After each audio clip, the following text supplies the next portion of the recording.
Hello YouTubers, this is MTX86 here with another part of my series. It's step 2 in how to ride a motorcycle for beginners. So in the first step we went through getting dressed properly, which is very, very important. You don't want to discredit that. If you didn't see that video, check it out. I'll post the link in the description or in the annotations for those of you watching from a computer. Step 2, we're actually going to involve the bike this time. And for demo purposes, we're going to use my 2013 Kawasaki Ninja 300 just for demonstration. So what we're going to go through today is the different features of a motorcycle, which are pretty consistent from one bike to the next, as well as the different controls and such, just so that you know what you're doing. You don't want to touch the bike without knowing what does what, obviously. That's the first step. So first and foremost, we'll start up at the handles. Now, excuse me if I'm quote-unquote dumbing things down, but we're going to go through all the basics, everything that's on these handlebars. So obviously here you have your ignition. Ignition's a little bit different on a bike than it is in a car. In that a car, when you turn your key, you turn to start. When you turn the key here, that's as far as it's going to turn. It gives you power. As you can see, my cluster has lit up, but you can't turn it any further to start the engine. Starting the engine comes from a different feature on the bike, and that's the actual engine start button. That's going to be over here to the right, which is this guy right here. That gets the engine started, and now we're good to go. To turn it off, you do the same thing as the car. Turn the key into the off position. Over here on the right hand side as well, you have a red switch. This is called a kill switch. Basically, it cuts all power to the engine. Some call it an emergency kill switch. Some people use it just to shut off the bike when they're done using it. That's up to you. If the bike, this is the kill, we'll call it location at the top, and this is the running position, that's the word I'm looking for. If it's in the killed position, the bike won't start. So you'll see I just turned the key. It does give power. When I hit the start button, nothing happens. A lot of people will get confused with that at first, saying, why won't my bike start, why won't my bike start? You flip that back on, and the bike starts.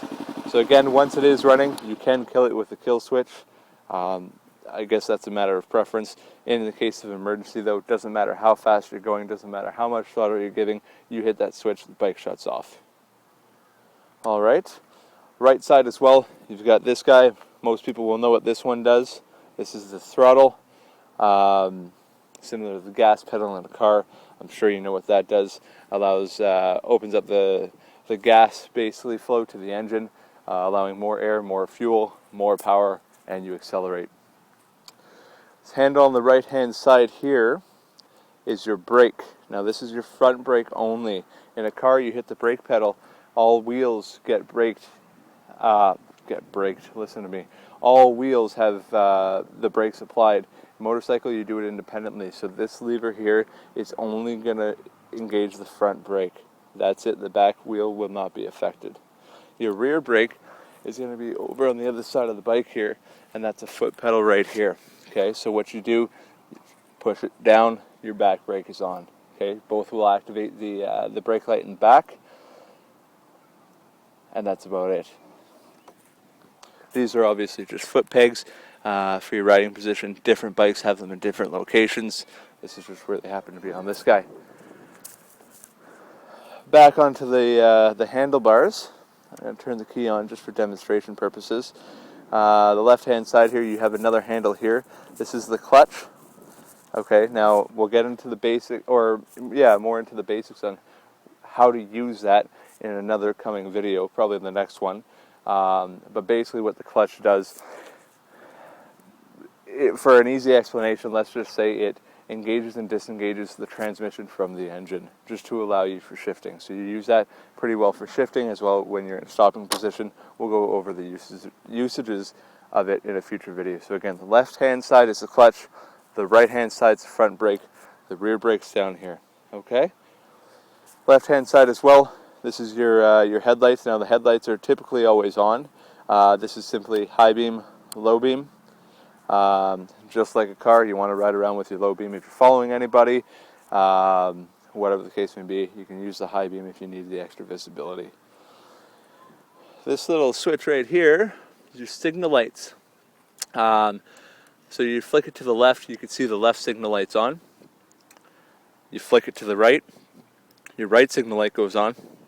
Now the difference on a motorcycle from a car is that you can turn all you want. A lot of your turning isn't actually done with the handlebars by turning this right, and we'll get to that later on in another video. But they don't cancel themselves. So unless you manually turn off the signal light, the indicator, it's not going to shut off. A big common problem. You see people riding motorcycles all the time with their indicators left on. They just forget to cancel it. To cancel it, you just push the button in. Okay, so right indicator is on. I'm going to push it in, and it shuts off. All right. Underneath, a horn. You know what that does, I hope. All right, so one of the other few things you need to know, on the left-hand side, so on the right side, the right foot controls, like we said, the back brake. The left foot is going to control your gears. So this is your gear selector. Now, again, in a future video, we'll go through the specifics on how to get to each gear and the proper usage of that, and what that looks like. For now, you just need to know this foot's going to control the gears, along with this hand on the clutch. The right side of your body, basically, your hand as well as your foot are going to control your braking as well as your throttle. Sound good? Excellent. If you have questions on any of the stuff that we covered in this video, let me know. Just post a comment. Next video, we'll actually get on the bike and we'll get started and we'll go through some of the basics on there. Thanks a lot, guys. We'll see you soon.